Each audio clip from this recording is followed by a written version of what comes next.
Bon, aujourd'hui on va essayer de comprendre c'est quoi les capacités sur Azure. Alors, pour simplifier, j'ai utilisé une bouteille. Donc, bouteille Uni5, moment de pub. Donc, cette bouteille représente un data center. Comme vous le savez, un data center, il a une quantité de compute, on va dire, limitée. Même si dans notre tête c'est illimité, mais on a dans chaque région plusieurs data centers. Ça s'appelle les zones. Donc, on peut avoir entre une, deux, jusqu'à 3 zones par région. Et dans chaque zone, dans chaque data center, on a un nombre de compute qui est limité quand même. Donc, qui dit limité, ça veut dire il se peut, si vous voulez déployer une VM, ben, il n'y aura pas assez de compute pour vous. Allez, je vous montre. Donc, imaginez que cette bouteille-là, c'est un data center. Ok? Là, j'ai 2 verres d'eau. Je ne sais pas si vous voyez. Là, j'ai pris un SKU que j'ai mis un SKU classique, un D8. Donc, j'ai 2 verres. Ça va représenter la demande. Donc, je les mets ici. Prenons un exemple tout simple. Donc, quand vous voulez déployer une VM de type D8 V4, ben, le data center, ici, j'y mets 2 verres. Donc, je peux servir maximum 2 verres. Donc là, cas classique, vous déployez, hop, je remplis le verre. Et hop, ça, c'est un déploiement classique. Il y a de la place. Il y a de la capacité disponible. Maintenant, vous éteignez votre VM. Qu'est-ce qui se passe quand vous éteignez une VM, quand vous faites un stop? Vous voyez bien quand vous éteignez une VM, vous voyez que delocated. Ben, ça veut dire quoi? Ça veut dire que vous avez pris le compute, on parle de CPU vraiment, et vous les remettez disponibles. Et votre VM, elle est éteinte. Donc ça veut dire que vous ne payez pas le compute quand votre VM est éteinte.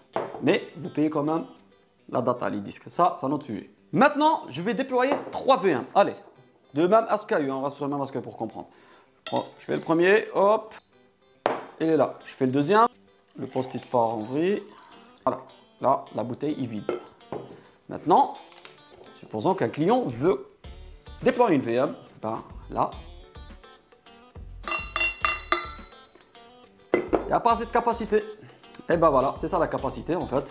On a une quantité de SKU qui est limité. Donc, qu'est-ce qui va se passer? Donc, ça peut être un coup de chance. Supposons que un client a été à un VM. Hop, donc là, ça veut dire qu'il a libéré du compute.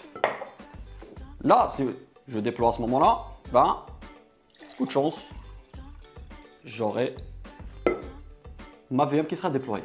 Mais le moyen le plus sûr, si vous êtes en prod ou vous faites de DR sur une autre région ou une autre zone, ben là, le plus sûr, c'est de réserver. Vous dites à Azure, s'il te plaît, garde-moi cette capacité. Ça veut dire, garde-moi une capacité de type, par exemple, un SKU de D8 V4. Et là, si je veux déployer une VM, même s'il n'y a pas de capacité, eh ben, j'ai réservé ici ma capacité. Et là, je déploie ma VM tranquillement. Même si je l'éteins, elle va revenir ici. Elle sera réservée à moi. En fait. Par contre, si vous ne réservez pas, dès que vous éteignez votre VM, vous la perdez après.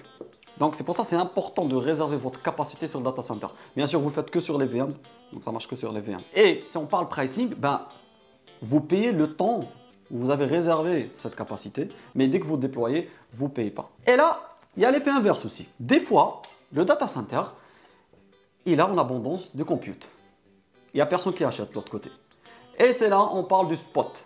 Donc ça veut dire que vous pouvez avoir des VM, mais avec une réduction de moins 90%. Donc ça peut être intéressant dans un environnement de dev ou pour des jobs, des runners qui ne sont pas très, on va dire, importants.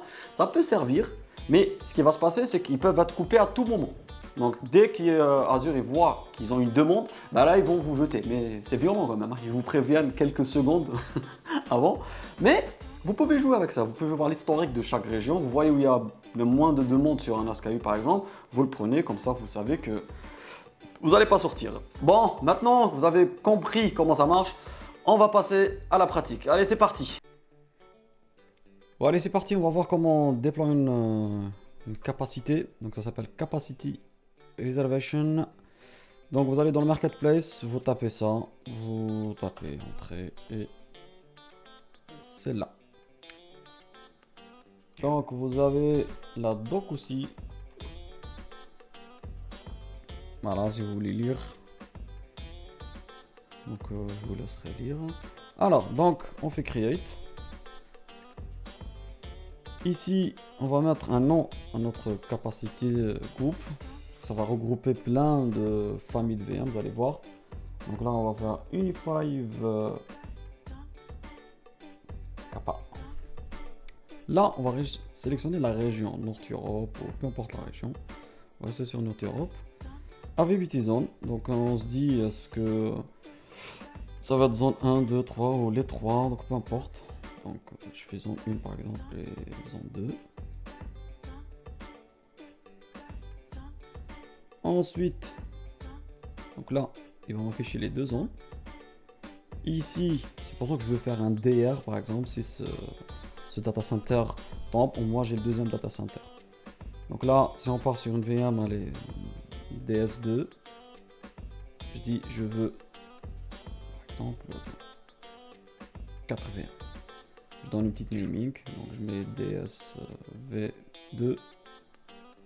Et dans le deuxième data center, je peux réserver aussi des familles de type D8, etc., etc.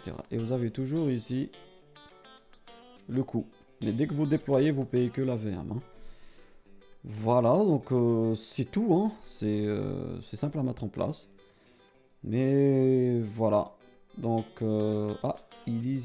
il n'est pas supporté.